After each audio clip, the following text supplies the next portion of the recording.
Hi, guys. Board Splash is a really easy activity to get your class up and running. You can build a little bit of excitement about what comes next.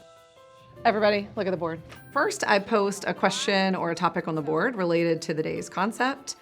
Next, I'll invite students to come up to the board and respond to the prompt or the question. Why is food so important?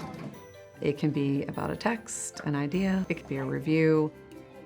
After students are seated, I will highlight a lot of their responses. Let me read one more. Food can bring back fond memories of the past and can make connection through familiarity. These are really, really good.